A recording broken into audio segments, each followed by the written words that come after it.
EPCOT had its soft opening September 28, 1982 at 4 p.m. 54 million cubic feet of dirt was excavated to build the park. The 180-foot-tall spaceship Earth at the entrance to EPCOT weighs approximately 16 million pounds. It took nearly 3,000 designers and 4,000 construction workers to build the first phase of EPCOT. In the final scene of Frozen Ever After, take a closer look at the puffins. They're the same puffins that were used in Frozen Ever After's predecessor, Maelstrom. Walt Disney envisioned people living at EPCOT, but this plan never came to fruition. His original concept for the park was to create a real city that would never cease to be a blueprint of the future. When riding through Spaceship Earth, pay attention to the Egyptian scene. The scrolls are duplicates of a real document sent from a pharaoh. The sidewalks twinkle at night. Take the right-hand path after the EPCOT ball. You'll come upon them, absolutely magical, and the fireflies in the trees. Like the Magic Kingdom, EPCOT is also sitting on top of tunnels. They allow for supplies and trash to be transported from within the stores and restaurants without being carted through the guest and attraction areas and detracting from the theme and the magic in that area of the park. The Spirits of America statues in the American Adventure at EPCOT represents adventure, compassion, discovery, freedom, heritage, independence, individualism, innovation, knowledge, pioneering, self-reliance, and tomorrow. When writing Journey into Imagination with Figment, make sure to read the doors to the offices that you pass. One of the doors is labeled Dean Finder, which is a nod to the Dream Finder from the original version of the ride. EPCOT spans 300 acres, which is twice the size of Magic Kingdom. A lot of people think it's Bill Gates or Steve Jobs asleep at the computer on Spaceship Earth, but it's actually a nod to all the dreamers and builders out there who have made the computer technology we love today. The large replica of the moon outside Mission Space's entrance features 26 gold markers on its surface, each representing the location of the manned and unmanned moon landings the U.S. and Soviet Union respectively launched between 1959 and 1979. The distance around the World Showcase from China to Canada is 1.25 miles. If you notice the areas in EPCOT with red sidewalks, that was completely intentional. The red sidewalks were put in place to make the greenery and plants look even greener. It is a trick of the eyes since greens look even greener next to red colors. The Mission Space Thrill Ride at EPCOT is so authentic that motion sickness bags are available just in case of emergency. At Spaceship Earth, Mickey Mouse is hidden in his own constellation just beyond the attraction's loading area. If you look across the World Showcase Lagoon at the Morocco Pavilion, you may not notice that there's an extra building in the background. It's Tower of Terror. Imagineers knew the Tower of Terror would be seen from EPCOT, so they colored and designed it to match the other buildings in Morocco when viewed from a distance. When World Showcase was constructed, space for 10 additional countries remained. Norway and Morocco pavilions were added later, but there is still room for 8 more. As you approach the Land Pavilion, you'll notice a stunning mosaic right outside the pavilion.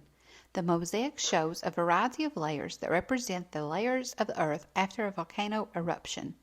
The Mexican Pavilion holds the distinction of being the only World Showcase pavilion to be located completely inside a show building, allowing it to eternally be a beautiful moonlit night inside. When you go to see the show at the American Adventure Pavilion, you will have to go up to what seems to be the second floor. The reason for this is all of the different platforms with the presidents on them are actually stored under the seats that you are sitting on. They come sliding out like drawers as they are needed and then go back under when they are finished. Over at the Germany Pavilion, you will notice a wall at the back with a mural. If you knock on the mural, it sounds hollow. That is because the mural was put in place to cover the area where a boat ride was planned to be. The mural depicts the Rhine River cruise, which is what the boat ride was meant to be. Renamed the Seas with Nemo and Friends in 2006, the Living Seas Pavilion opened at EPCOT in 1986 and was originally sponsored by United Technologies. The fountain at EPCOT Innovations Plaza can shoot water 150 feet in the air, within 30 feet of the top of Spaceship Earth. If all of the shooters were fired at once, there would be 2,000 gallons of water in the air. When you enter World Showcase from Future World, you'll notice that the first countries you come to are Canada and Mexico. The reason for this is that these two countries are the ones found on either side of the U.S. Disney hires natives of each country represented in World Showcase. This presents guests with a wonderful opportunity to interact with cast members who have a first-hand perspective of the country they represent. On the ceiling inside the Land Pavilion are balloons that represent Earth's seasons. The green balloon represents spring, the yellow balloon is for summer, the orange balloon is for fall, and the blue balloon is for winter. The most visible and recognizable hidden secret of the France Pavilion ties into its version of the Eiffel Tower, which only stands 1/10 the size of the original. In Canada, at Epcot's World Showcase, there is a huge rock at the Kodak picture spot. Before the nightly fireworks begin, the top of the rock will open and sound and lighting equipment will come out. The ride technology for the Soarin attraction was based on an erector set model created by Walt Disney Imagineer Mark Sumner. 1 million pounds of steel provides the ride structure, and 37 tons are lifted during each ride cycle. If you look up at the tops of the buildings in Norway, you'll notice that some of them have grass on the roof. This is actually a popular type of roof in Scandinavia. The sod roofs are heavy and provide insulation in the frigid winters.